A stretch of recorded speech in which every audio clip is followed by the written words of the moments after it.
Le 16 août 2019, à la frontière entre le Burundi et le Rwanda, appelée communément Kanyaruho, et la police burundaise a appréhendé un certain Ndayisenga Godefroid et qui détenait des faux documents.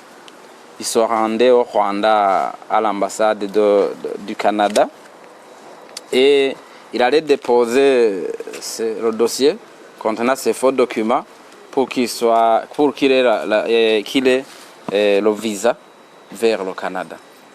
Et la police a poursuivi ces enquêtes et a appréhendé ses complices, un certain Rema Eloi Duval qui a été appréhendé à Changuzo, un certain Machumi Pascal, alias Passi, qui a été appréhendé ici à la mairie de Bujumbura, et le patron alors de ces faussaires, un certain Blaise Sabieze, qui est le patron de l'imprimerie, appelé Uzuri Concept, qui se trouve ici au centre-ville de Bujumbura.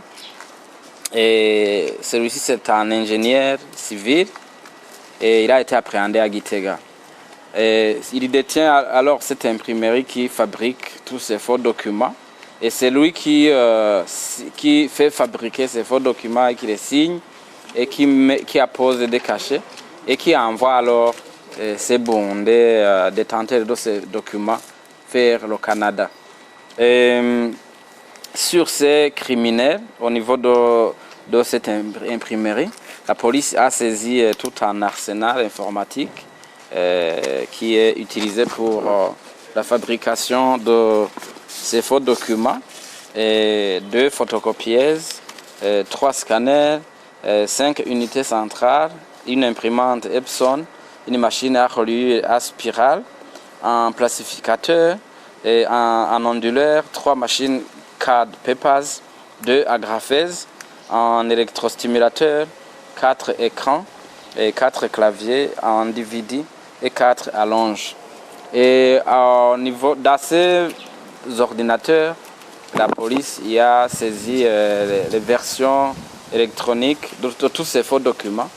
Donc les demandeurs ne s'adressaient qu'à ce monsieur Blaise et il a imprimé automatiquement tous les éléments du dossier. Et puis il a posé les faux cachets qu'on vous a présentés ici. Et le dossier était prêt et on l'a envoyé alors au Rwanda, au niveau de l'ambassade du Canada. Et puis le dossier était analysé et une visa était alors décernée à la personne. Et il a commencé, selon ses dires, il a commencé à faire, à pratiquer ces faux et usage de faux l'année passée, en 2018. Et il avait déjà envoyé au Canada 11 personnes et 4 sont encore en attente et 25 avaient vu les dossiers refusés. Et il fallait qu'ils allaient revenir pour qu'ils puissent leur fabriquer un document qui faisait défaut ou qui était mal confectionné. Alors, chaque personne devrait payer autour de 1500 à 2500 dollars américains. Et les éléments du dossier qui constituaient des éléments du dossier qui fabriquaient les faux documents, c'était par exemple les attestations de services, les services publics surtout, les attestations de paie, les titres de propriété pour les biens meubles et immeubles, le NIF, les registres de commerce, les attestations de capacité financière et ainsi de suite.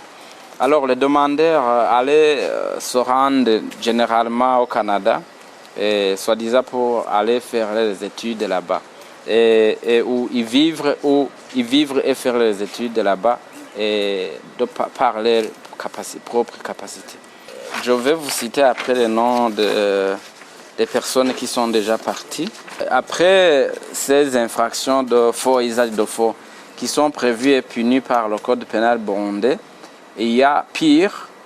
Donc au moment où ils arrivent au Canada, comme ils n'ont pas la capacité financière qu'ils avaient clamée au effort, eh bien, ils se réduisent en des réfugiés, en des demandeurs d'asile.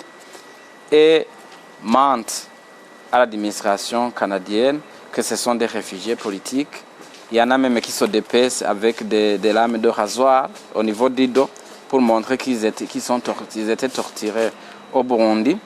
Alors, ils disent qu'ils sont des réfugiés politiques, que ce sont des opposants au gouvernement du Burundi, qu'ils étaient maltraités, torturés par les institutions étatiques, en l'occurrence la police et le service national de renseignement. Et là, au Canada, alors, on les accueille à bras ouverts. Il paraît qu'ils ont même constitué une liste des pays qui baptisent non sûrs et ils mettent dans cette liste le Burundi.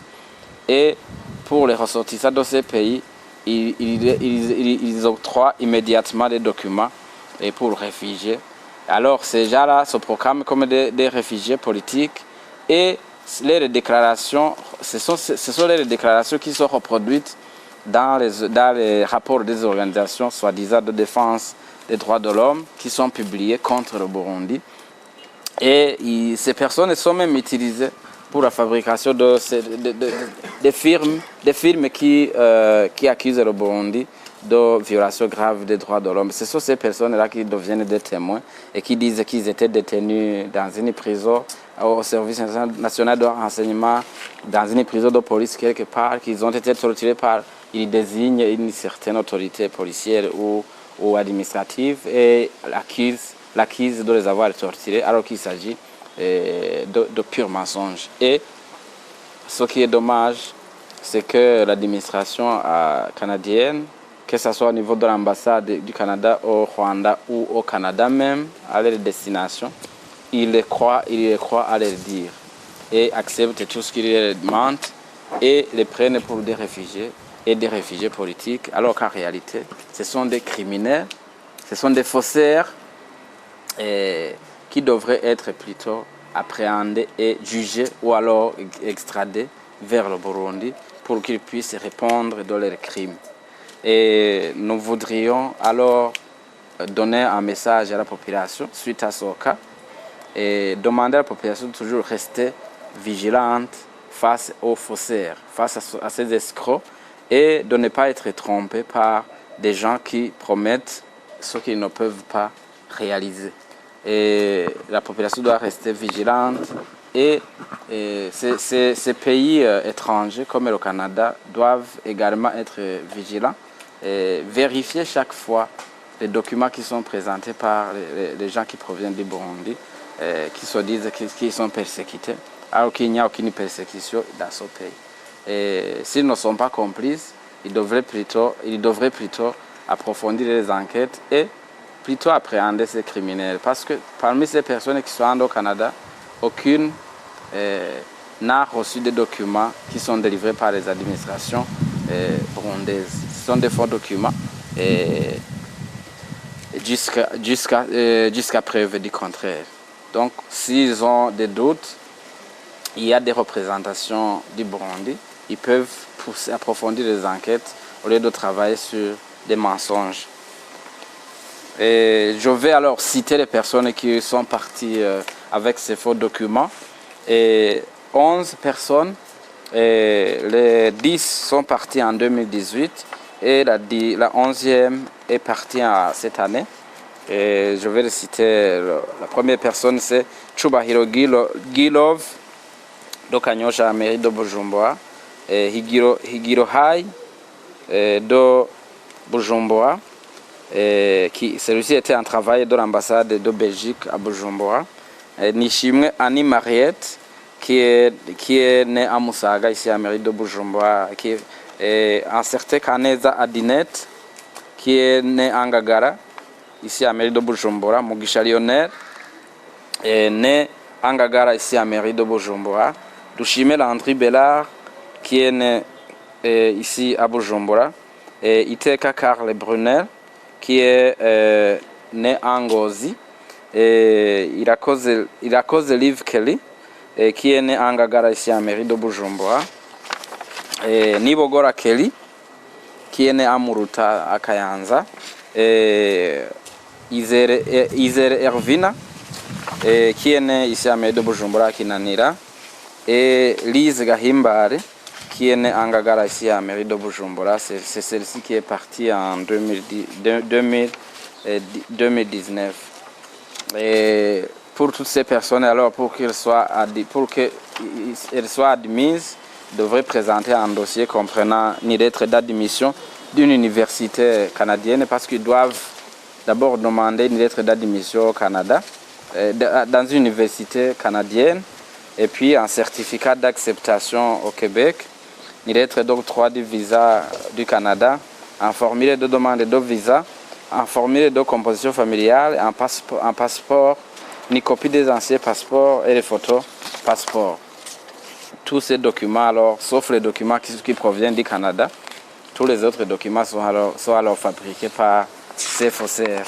Et les personnes qui étaient en attente de l'acceptation de leur dossier au Canada sont Nonzonimana François, Nahayo Jolande, Nishimwe Diora Lies et Mozaneza Ornella. Il y a 25 autres personnes qui avaient vu les dossiers refusés, mais pour qui il ne leur restait qu'une chance de revenir au faussaire, pour qu'ils puissent leur fabriquer le document demandé ou qui avait été mal confectionné.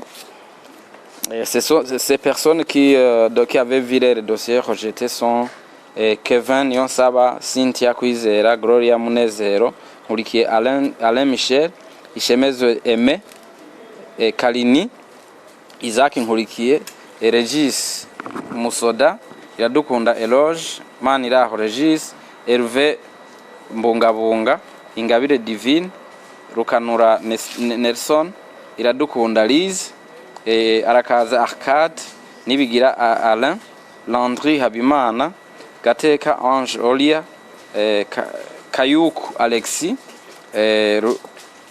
Rutihakana Ivan, Ineza Marlene, Shimirimana Féline, Kwizera Fabrice, Ininahazo Amina et Bonima Valérie. Voilà, ce sont ces personnes qui avaient vu leur dossier refusé et qui s'apprêtaient à revenir pour avoir le bon document qui est recherché, mais un faux document qui est fabriqué par ces faussaires. Je voudrais d'abord signaler que parmi les personnes qui partent, ce ne sont pas déjà qui sont persécutées au Burundi. On a vu un exemple d'un employé de l'ambassade de Belgique, il y a aussi un ex-employé de la Brarudi, il y a même un directeur de la culture, au sein du ministère de la culture, qui est parti dernièrement de cette manière. Et on attend ce qu'il va dire, on attend ce qu'il va déclarer. On attend qu'il va dire que c'est un opposant politique qui a été pourchassé. Mais à notre connaissance, c'est que c'était un fonctionnaire de l'État qui était bien traité. Alors, pour ces personnes qui ont été appréhendées et pour les autres qui sont encore recherchés, et même pour les demandeurs de ces documents qui ne sont pas encore appréhendés, l'enquête va se poursuivre. Pour ceux-ci déjà appréhendés, le dossier va être clôturé et sera remis au parquet pour que la justice puisse les rendre comptables de leurs actes. Nous demandons à ces pays d'être très vigilants avec les personnes qui partent dans ces pays et les Burundais qui partent dans ces pays. La plupart utilisent ces faux documents. Et au lieu de les accueillir à bras ouverts comme des opposants politiques et persécutés qui fuient le pays, il faut plutôt qu'ils approfondissent les enquêtes et qu'ils puissent plutôt les appréhender et les juger ou les extrader au Burundi, parce que ce sont des criminels. Et ce sont des criminels qui usent des faux usages de faux et qui, pire, trahissent leur pays en mentant qu'ils sont persécutés par leur propre pays, alors qu'ils sont bien pris en charge par leur propre pays.